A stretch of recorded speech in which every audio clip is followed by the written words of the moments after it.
Good lunch? We feel energized?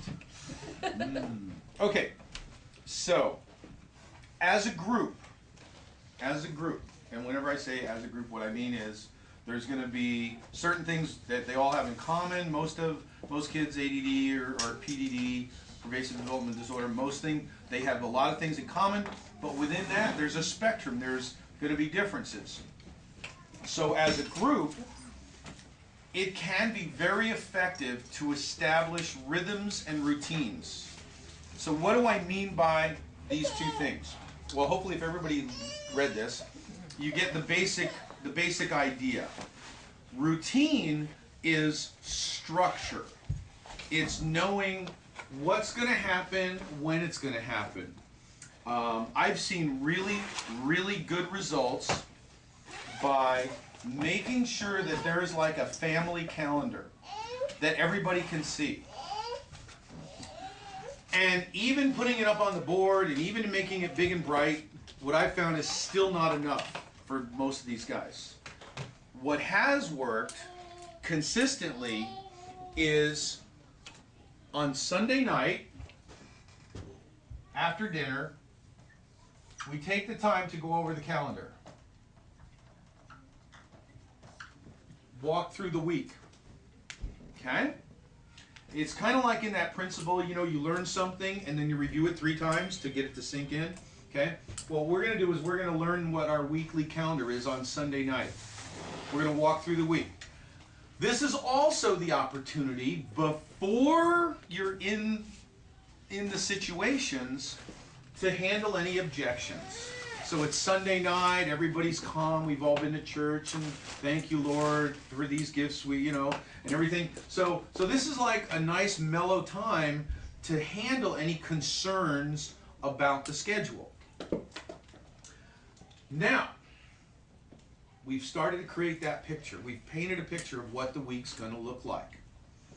Then, as we go through our week, at night, after dinner, around bedtime, we review the next day. Now it's the second time we're hearing about that activity. In the morning, without being overly dramatic and insulting, we go through our day again. We review it one more time. How do you walk the fine line of not being insulting? Because I get really? I didn't know that was going to happen to, I know, you already told me. Yeah, I know. And the margin of error is about this wide. From what to, oh, please. Yeah. I get it. So, yeah, I know. I know that margin of error. You can always preface it with, okay, so let me think. Just as a reminder, today, if I remember right, if I remember right, just saying it out loud, pretending to remind yourself. You talk to yourself.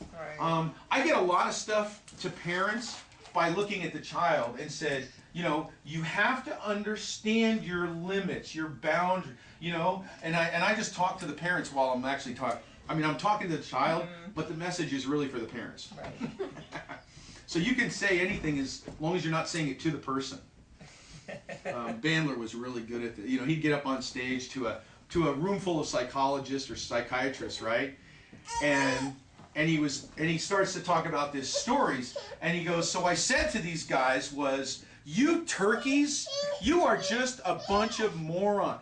I'm not going to even say that out loud, but he went and he insulted this entire group of psychologists and psychiatrists, telling them how stupid they were and blah, blah, blah, blah, blah.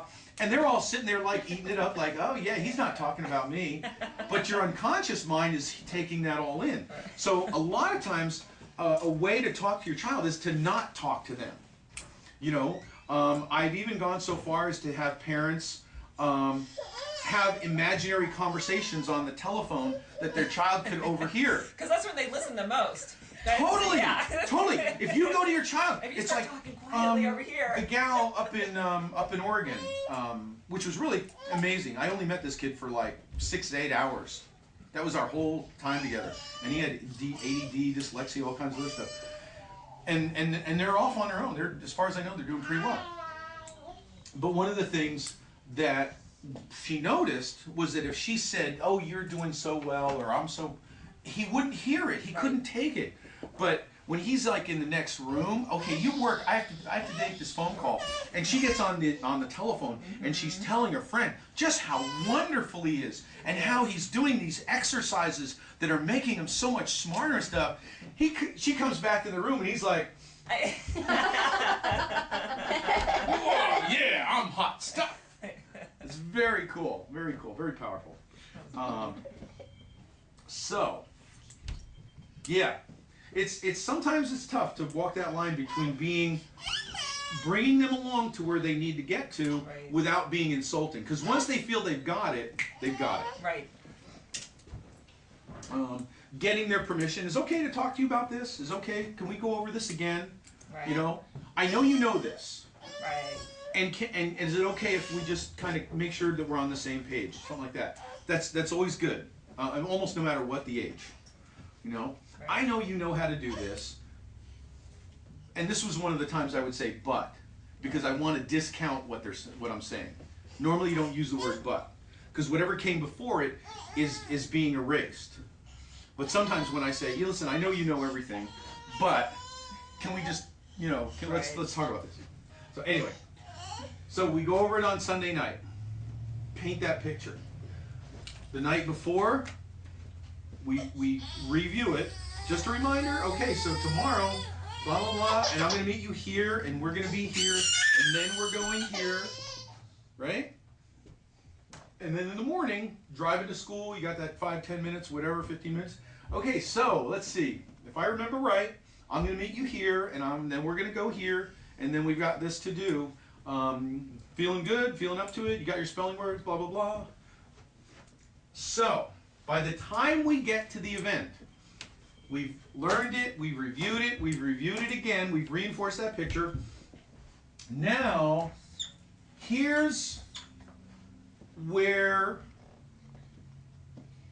we've got the rhythm, we've got the routine down, we've got it cemented, we understand the routine, no real surprise, but there's still an opportunity for upset here because we're going to have to change. We're going to have to transition from one activity to another. And that can be very traumatic. One of the quick, easy ways I've found to do this is to give a 2-minute warning. What I call a 2-minute warning. 2-minute warning. I found 2 minutes to be really effective because it's close enough that it doesn't allow them time to go into something else. If it's 3, 4, 5 minutes, they can actually stop what they're doing and go start something else, and you haven't fixed anything. Less than 2 minutes, it can be still pretty jarring. But 2 minutes for most activities, whether it's reading, watching TV, even playing their cherished Halo 3 or whatever video game they're playing, building something, 2 minutes is usually enough time to stop what they're doing, finish it up, reach a stopping or a pausing place, get their shoes and coats on, and out the door. And what we want to do is paint that picture. So we're leaving, just a reminder, we're leaving in 2 minutes. What I need you to do is finish up the game, wrap it up, get your shoes and coat on, and meet me at the door.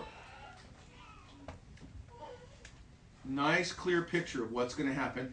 And it's respectful, okay? How many people like to be sitting doing something and someone comes up and says, "Stop what you're doing now and come with me"? It's like, I got 2 words for you and they ain't Merry Christmas, okay? What do you mean drop what I'm doing on command? It's nobody likes that. No one in their right mind appreciates that. So a 2-minute warning is respectful. It gives them a chance to stop what they're doing, to wrap it up, and then to move on to this new activity.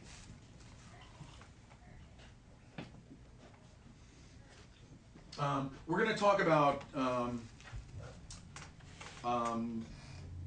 kids that don't listen. You know, it's that I told you a million times already, blah, blah, blah. Okay, if you have to tell a kid something more than 3 times, you're training them not to listen to you. Yeah.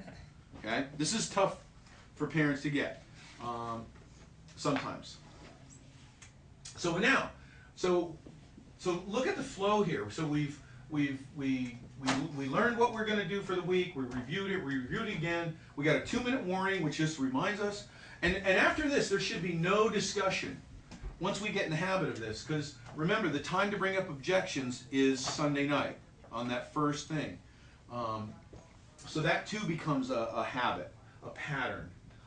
The nice thing is the objections will not feel the intensity because they're still 5 days away or 3 days away. So it's much better ground to have that conversation. Does that mean a 2-year-old, or I mean not 2-year-old, a 7-year-old is not going to object to going to the dentist?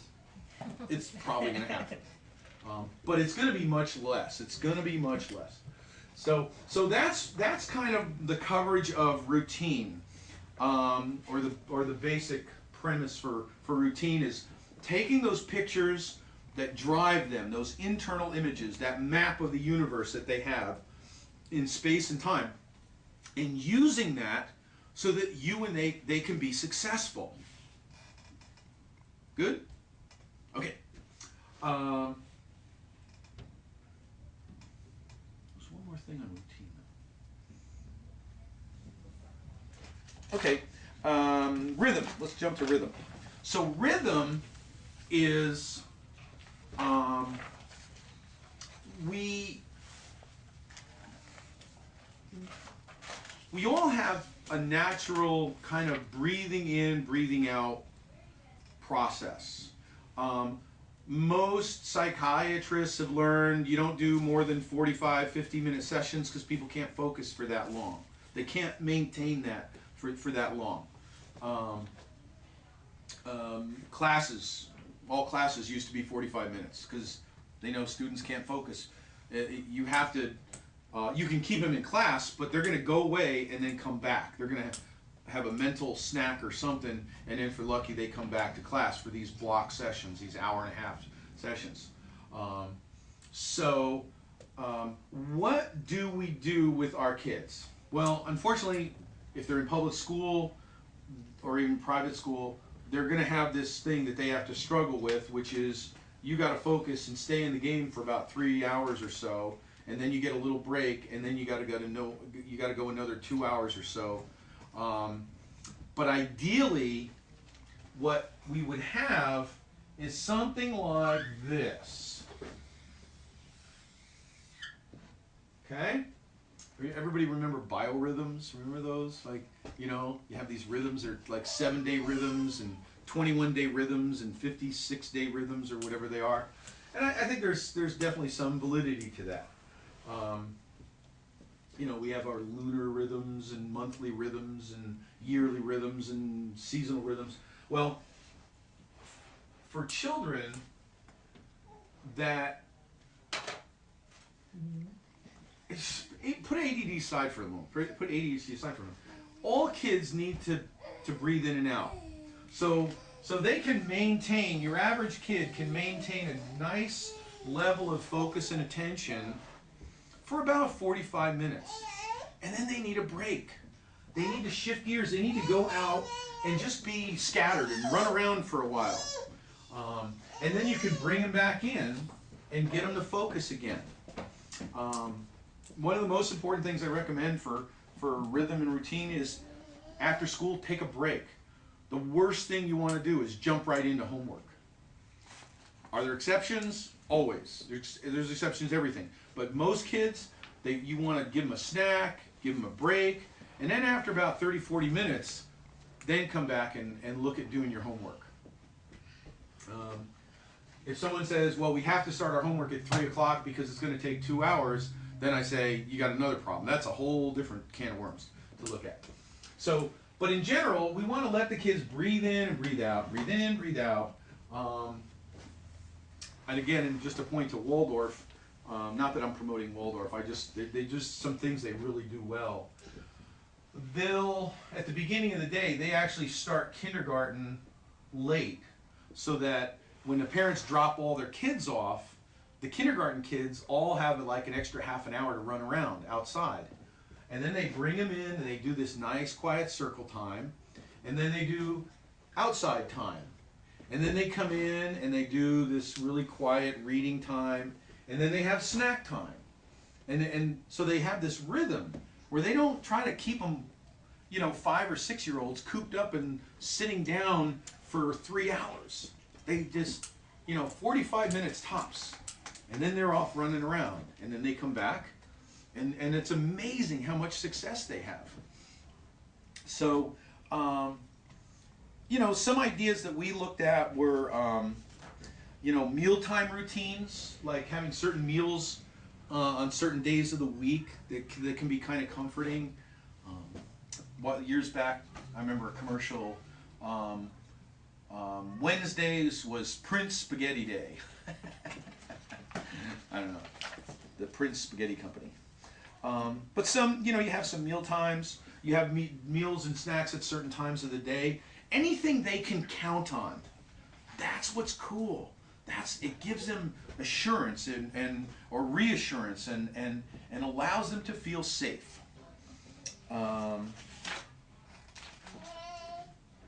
One of the most important things is to get from bed to classroom with as minimal stress as possible.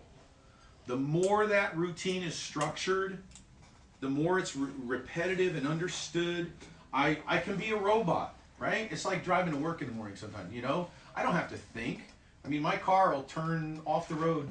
I can be in a total daze. So if he knows he can get up and brush his teeth, get dressed, feed the hamster, eat breakfast, do my cross crawls, get in the car, boom. Every day it's the same thing. Every day. So there's nothing to think about. There's nothing to debate. Question? No. Oh, just an itch. Got it. Okay. And then bedtime routine, same thing. Bath, PJs, hair, teeth, water, reading time, lights out. That's it. Same thing. And then those pictures that drive him, those internal images, those powerful images that drive him, they start working for you and for him instead of being at odds all the time. Sleep problems, not uncommon, but with routine, rhythm, getting enough exercise, diet, looking, there could be a combination of things.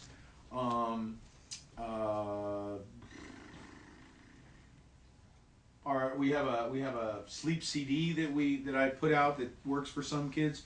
Obviously, it's not magic. It's not going to work for everyone, but it's about a 15-minute CD, which could be pretty helpful at getting them down.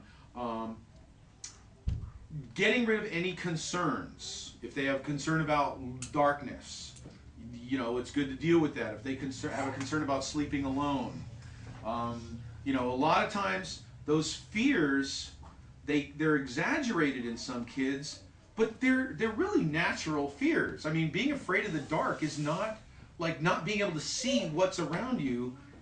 That's not an unfounded fear, especially for young children.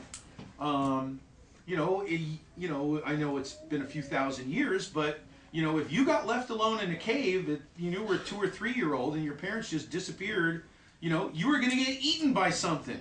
So in order for us to survive as a species, our 2-year-olds, and 3-year-olds, they're supposed to cry when they're left alone. It's like, yes, it's like, hello, don't let the bears get me, So I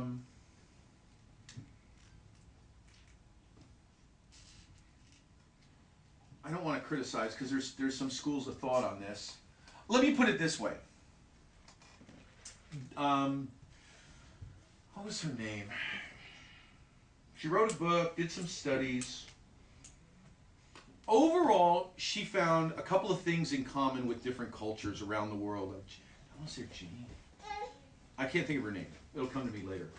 But what she found was that in very peaceful cultures, it was like 3 in a Bed or something like that, was the name of the book. What she found was that in very peaceful tribes and peaceful cultures, they tend to keep the children with them, the mothers. They tend to sleep with them. They tend to breastfeed them. They tend to carry them on their backs all the time. Like carry them on their backs. They tend to wean them naturally, often at 3 or 4 years old, and you get a certain result out of that. Whereas in headhunter tribes, warring cultures, and for some reason the United States and Russia, she found that there was a strong impetus to separate the child from the mother as soon as possible. Put them in a separate room. Keep them separate at night. Not just in a separate bed, but in a separate room altogether. And let them, cry it out and all these strategies. Get them off of the breast. You don't want them, breastfeeding a child. What kind of nonsense is that?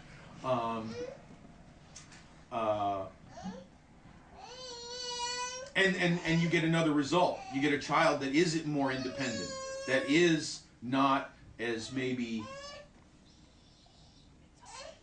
nurtured or feeling taken care of or compassionate as they would be maybe in this other culture. Does that make sense? So I'm not saying which one is right, or I'm not saying either one's right or wrong. I'm saying that depending upon how you treat children when they're very young, you get a very different result. So that's enough said on that. But the point was that some of these fears, these behaviors, they really are. You can see they're kind of rooted in some kind of natural concerns, legitimate fear of spiders, fear of snakes, fear of weird things, and being left alone, being in the dark, separating. Like, okay, Mom, what, you just gonna walk away and leave me?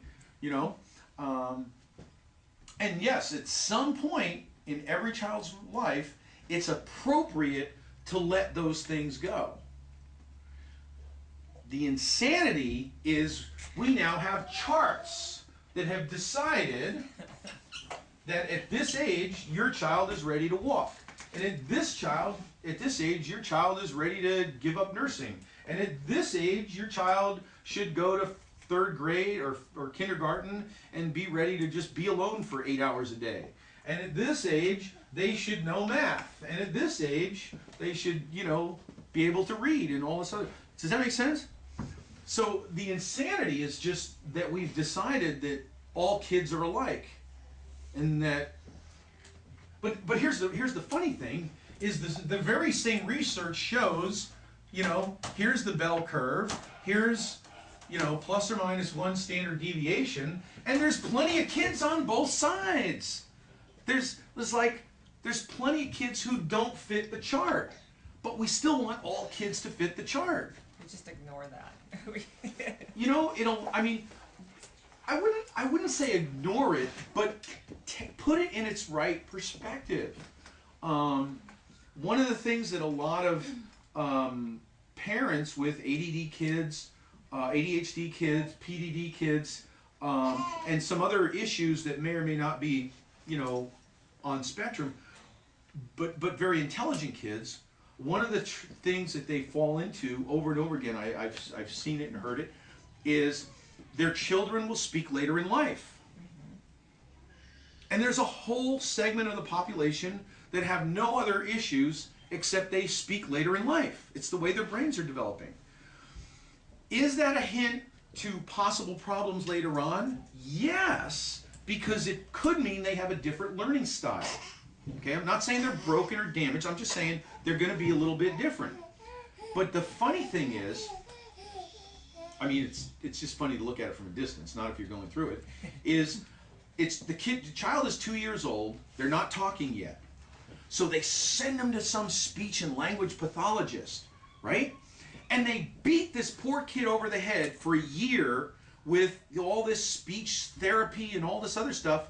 And then what happens? At 3 years old, like Einstein and Edison and I don't know how many other guys, very intelligent guys, at 3.5 years old, they start talking. And we all think we did like some big thing here.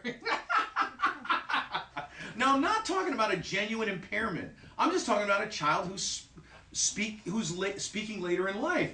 And we, you know, I say we like a society or something, you know, like we go through all these gyrations and then at 3.5 or 3 years old, the child starts speaking normally. And, you know, we pat ourselves on the back as if we did some big thing when it was just time. So, yeah, that's something you may see fair a lot of is kids that spoke late, and a lot of them did have speech therapy to accommodate or compensate or help them up through that. But I think in most cases, because let's put it this way, the incidence of children speaking late is probably 1 out of 10. The incidence of genuine neurological speech or language problems is probably 1 out of 50 or 1 out of 100. So, you know, it's like, don't create problems if there aren't one. There isn't one. Anyway, rhythm and routine. Let's see. So how was that? Page 40 through 45. Did that make sense to pretty much everybody? Stress reduction. One of the biggest things that's happening here by these little 2-minute, 3-minute exercises is we're building state awareness. We're allowing the child, for maybe the first time in their life, to really be present to that they can relax, that they can sit and focus. And they really may not, other than sleeping, they may really not have had that experience. Unless, you know, let's say maybe playing video games or something like that, or something that is really, you know, out there overloading their senses. So that's really cool, is to be building that experience of being focused, being able to hold that image steady and really see something. Wow, and I can hold that image and I can memorize. I can add it to my memory. And then I look at the test and the key word, I see the word on the question, and it triggers my memory, and look at it, there it is right there, the answer's right there. Wow, that's amazing. And then there's other things. Anchoring. So one possibility, and Su Ling is doing this with Jalen. She's got him up to, what'd you say, 30 minutes now of focusing on the dot. Wow. And for reasons, I've actually done that with several kids. I've done it myself, and it has its value. What I tend to do now with most kids is I'll get up to maybe 5 minutes or so, and maybe 10 at a clip of actual focusing.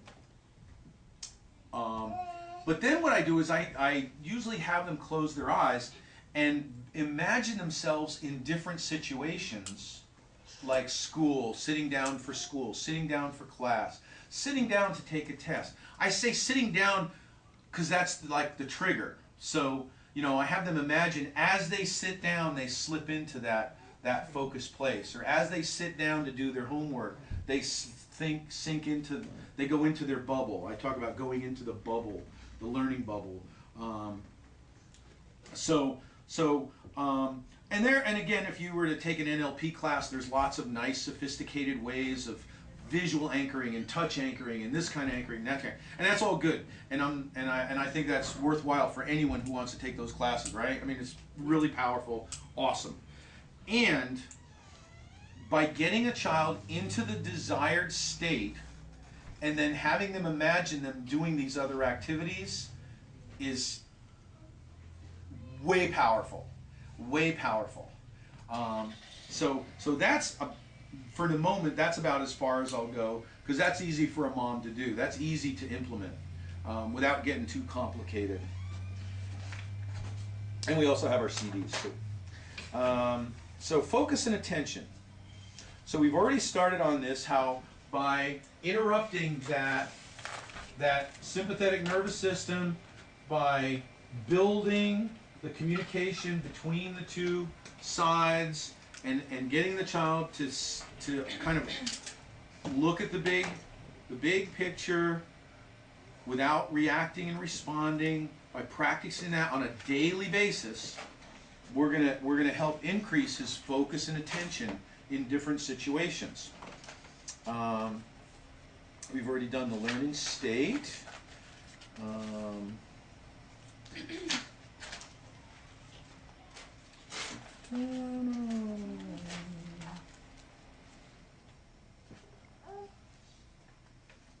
think that page 49 should say visual listening. I think. Maybe. What is visual listening? Okay. This is really going to help a child in the classroom. You've got a visual learner in an auditory environment, right? It's like oil and water. They do not mix. It's like trying to get the Enterprise traveling at warp 5 to slow down to 65 miles an hour and you know, on the highway. So, and I literally, I think that's a really good comparison. It's really trying to take someone who's living at the speed of light to get them to slow down to the speed of sound. And how do we do that and keep their attention? How do we get them to relate to that environment without losing them? Well, aside from some of the other things that we've been talking about, like keeping our instructions short, to the point, using visual descriptions, what we want to do is train them to see what they're hearing, to visualize what they're listening to. This is going to be powerful not just in the classroom and for lectures and for getting instructions, but also for reading, for the visual. They're very, very similar in approach. We want to take reading from an auditory process to turn it into a visual process. But for now, visual listening. So what we do is build up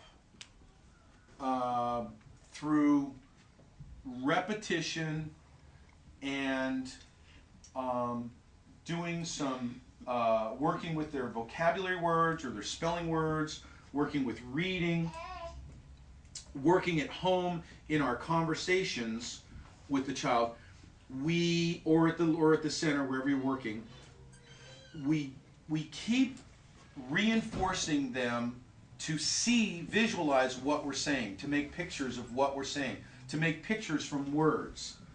And that is two things. One, it takes the information from that auditory verbal and puts it into a visual format that's going to stick with me or them, and allow me to actually memorize it and access it in a meaningful way. A lot of kids have had the experience where they try to memorize stuff auditorily, the way they're taught, the way everybody else does in class, and they go, well, repeat it again and again and again. They write it 3 times, and they say it 3 times, and they do this, that, and the other thing, and the next day or 2 days later, it's gone. You know, even if they manage to pass the spelling test in another week, they're writing the same word in a composition and misspelling it 3 times. Does that make sense? Mm-hmm. So, what that shows me is that information was not stored in a place where they live. It just didn't stick. So if we can take the information, whether it's written or verbal, and we can take that and put it into a visual format, a visual spatial format for them, it's probably going to stick. And they're going to have it for a long time, especially along with a couple other little recipe things that we do. So, does that make sense, everybody, so far? Okay. Okay, so let's go. Building state awareness, anchoring, time techniques. I don't know if we're going to have time to really get into releasing negative emotions.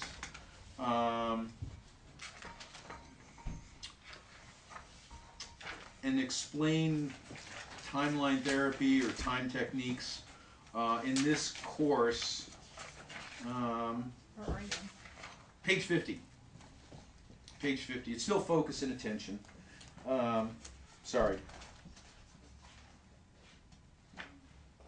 Here's one of the biggest things you can do. One of the easiest things to do is to talk about their struggles and all the bad things that have happened to them, always in the past tense. You know, when you used to have this problem, when you used to feel this way, when you used to get angry at school, when you used to have trouble focusing, and just talk about it as if they don't even exist anymore.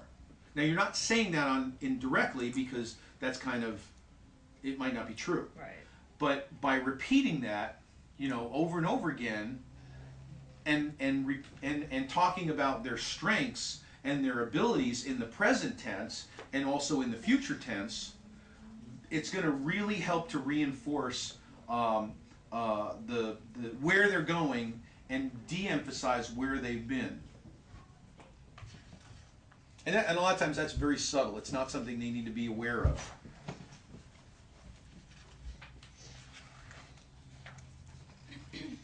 Organization. Oh, yeah, we'll talk about that later, I think. Yeah. Okay, reading. Where are we at now? So again, reading is always taught as an auditory process. Always.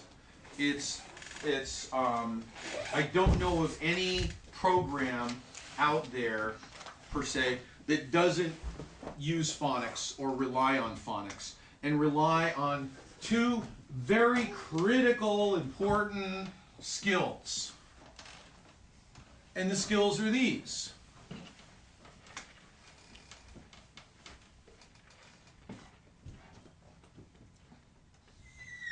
The word, actually let me do it this way. The word is a series of phonics or phonemes, whatever sounds. And then that word means something. It has a certain meaning. But in order to get the meaning, you have to do two things. You have to hear all those individual sounds, and you have to hear them and put them together, assemble them in your brain in the right order. Make sense? So very sequential process.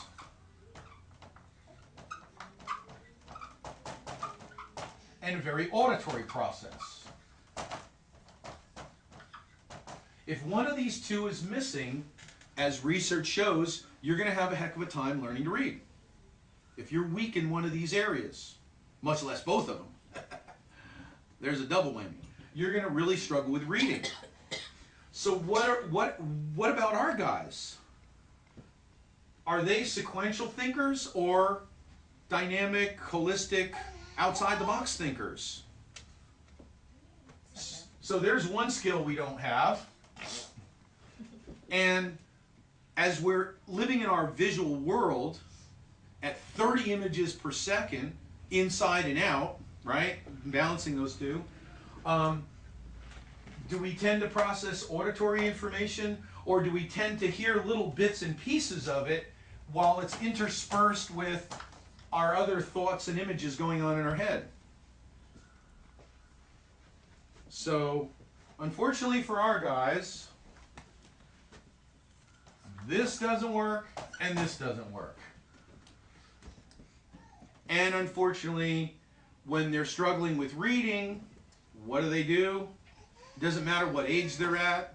It doesn't matter how long they've been in school. What are they going to throw at them? They're going to throw a phonics program at them. Oh, well, you have trouble reading? You must need phonics. So we've had lots of guys come in here that are just literally, I mean, just beat to death. In some cases, it's really sad. I mean, I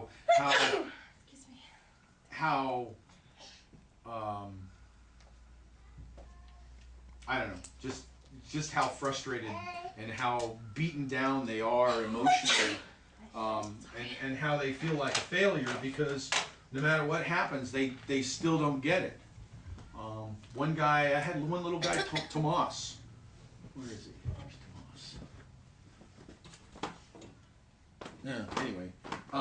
Worked with, what's her name? The Linda Mood gal. But the one who started it. Some Kathy Mood or Kathy Bell or whoever. I mean, he worked personally because they worked with this guy 5 days a week, 5 hours a day, for 2 to 4 weeks over the summertime. So they felt like that was too much. So they brought in the gal who created the whole thing, the expert. I mean, to work with him, and he still couldn't read. And by the time he got to me, he would do this. Every time I asked him a question, he'd go. And what was really funny was, after a while, we were getting some relaxation, some focus. He was starting to see the words. He was getting the beginnings. But even after like 8 weeks, every time I asked him a question, he still went, ah. And I realized, it suddenly hit me, that, after hours and hours of flashcards and boom, boom, boom, boom, boom, he wasn't stupid. He eventually started to get some right answers, right? So he would go like, trying as hard as he could, and then they would go, yes, that's the right answer. So that's, so the brain goes, well, that must be the strategy for learning, right? You stress and you strain, and you come up with the right answer, and everybody claps and cheers and goes, yay, now you're learning. Now that's how you learn. So, like, 6 months later, he's coming in here because he still can't read, right? And don't get me wrong, I think Linda Mood Bell is great. I think Linda Mood Bell, Orton Gillingham, the Susan Martin method, they're awesome for about 80 to 85% of the kids on the planet. But to say they work for everyone, I think is just a complete injustice to the kids out there who do not have this way of learning and accessing information. So anyway, yeah, it was like they just totally anchored this stress state into the poor guy. So anyway, that's another thing. He fortunately his mom didn't complete the program, so he got some benefit out of it, but there was some it's tough when you get a family that's getting divorced, kids are in the middle in different households. If you start working with kids, there's going to be a lot of things you're going to run into. You probably see it a lot already. Different rules in different homes. And you know what I found, except in rare cases, there's some cases where it really, I didn't see any improvement at all. And usually they don't wind up finishing the program. There's just too much conflict.